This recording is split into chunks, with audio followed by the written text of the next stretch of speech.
तमाम समाजवादी पार्टी के लोग हैं और सिर्फ प्रोटेस्ट करते हुए नजर आ रहे हैं। इसलिए नजर आ रहे हैं कि जो अमित शाह भीमराव बाबा साहब अंबेडकर पर विवादित बयान दिए हैं, इन लोगों का कहना है कि वह बयान बिल्कुल विवादित है और उनके सम्मान के खिलाफ है। इन लोगों से बातचीत करने की कोशिश करते हैं, आखिरकार उस बयान को लेकर ये क्या सोचते हैं। अमित शाह के इस बयान को लेकर आप क्या सोचते हैं भाई साहब? देखिए, अमित शाह का जिस तरीके से बयान आया है बिल्कुल निंदनीय है और अमर्यादित तरीके से बाबा साहब अंबेडकर के प्रति उन्होंने बयानबाजी किया है।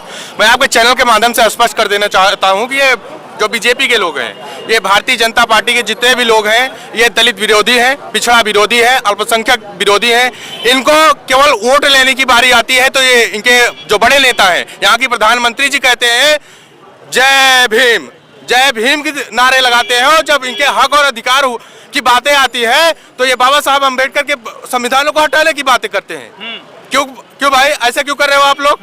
जब हक और अधिकार की बातें आते हैं तो भारतीय जनता पार्टी पीछे हो जाती है। जब वोट बैंक इनको लेने की बारी आती है तो भारतीय जनता पार्टी हमारे लोगों के बीच में जाती है, हमारे दलित पिछड़ा अल्पसंख्यक के लोगों के बीच में जाती है कि हाँ, हम बाबा साहब अंबेडकर के प्रति प्रतिबद्ध है। ये बाबा साहब अंबेडकर का संविधान है, हम भली बात मानते हैं। तमाम उनके नेतागण गली चौराहे नुक्कड़ चौराहे पे भ्रमण करते हुए देखते हैं, लेकिन जब उनके हक और अधिकार की बातें आती है तो ये लोग नहीं स्टैंड करते हैं। इनकी लड़ाई बाबा साहब अंबेडकर के विरोध में रहती है, इनकी लड़ाई दलित पिछड़ों के हक हकूक में है ही नहीं है। ये केवल अपने स्वार्थ के लिए, अपने सत्ता में रहने के लिए, कुर्सी के लिए राजनीति करते हैं। जी, शाह जी को क्या कहें? शाह जी का जो बयान है बिल्कुल निंदनीय है। शाह जी को इस तरीके से बयानबाजी नहीं करना चाहिए जिस तरीके से उन्होंने कहा कि एक चीज अभी आपने कहा था विरोधी है, दलित विरोधी है। क्या दलित जब भारतीय जनता पार्टी का विकास होता है, जब सड़कें बनती हैं, तो क्या उसमें दलित को रोका जाता है चलने के लिए? क्या दलित व्यक्तियों को उस पे खड़ा होने के लिए, खड़े रहने के लिए डांटा जाता है, हटाया जाता है? क्या किस विकास में किस तरीके से बात आप कर रहे हैं, कैसे कह रहे हैं कि दलित विरोधी है? चलिए ठीक है, मैं आपको एग्जाम्पल देता हूँ। अभी लखीमपुर खीरी के योगेश वर्मा का केस आपने देखा होगा।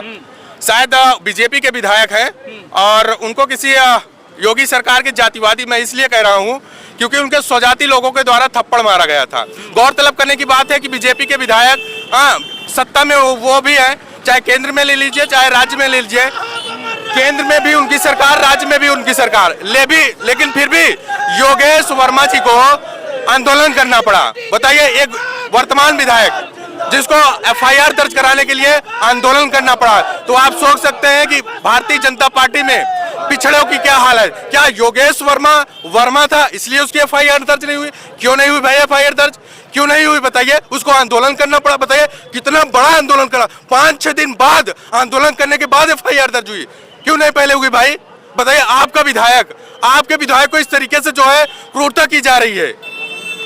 बताइए, एक विधायक होकर भी उसकी एफआईआर आंदोलन करना पड़ा। तो ये स्थिति बना करके अभी मिर्जापुर का एक कांड ले लीजिए, अनुप्रिया के कुछ कार्यकर्ताओं के द्वारा, ठाकुरों के द्वारा, मैं बार बार ठाकुर इसलिए कह रहा हूँ क्योंकि इनके जातिवादी के लोगों के द्वारा तमाम खबरें आप देखेंगे।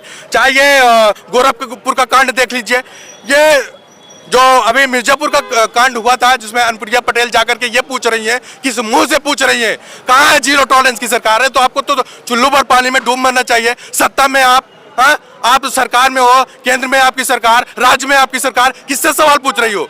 किससे सवाल पूछ रही हो आप कहाँ जीरो टॉलरेंस का? मैं कहता हूँ अगर विपक्ष के लोग सवाल पूछते हैं कि कहाँ है जीरो टॉलरेंस की सरकार, तब तो बात बनती। आप सत्ता में हो, शासन में आप मंत्री हो, तो पर भी आप पूछ रही हो कहाँ जीरो टॉलरेंस की है सरकार। तो ये स्थिति बना के रख दी है। बताइए, मतलब अनुप्रिया पटेल के कार्यकर्ताओं को घर में घुस के मारा पीटा गया, यहाँ तक कि उनकी बहन बेटियों की आबरू लूटने की धमकी दी गई।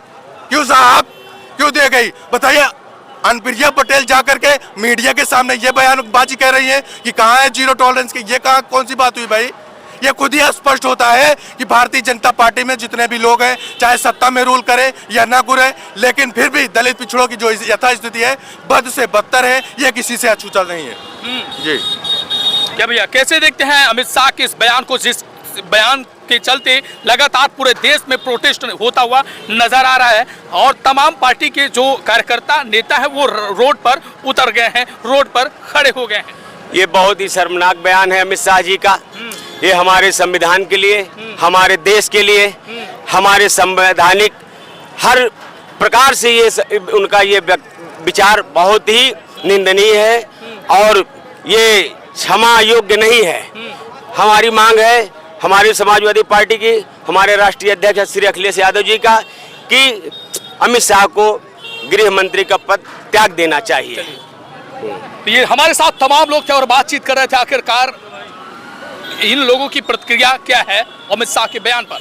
अब आप इस वीडियो को लेकर क्या प्रतिक्रिया देना चाहते हैं कमेंट सेक्शन में अपनी राय जरूर दीजिएगा। हमारे साथ कैमरामैन ब्रिजेश हैं और मैं हूं अमित कुमार। देखते रहिए दंगल टीवी न्यूज। धन्यवाद, नमस्कार।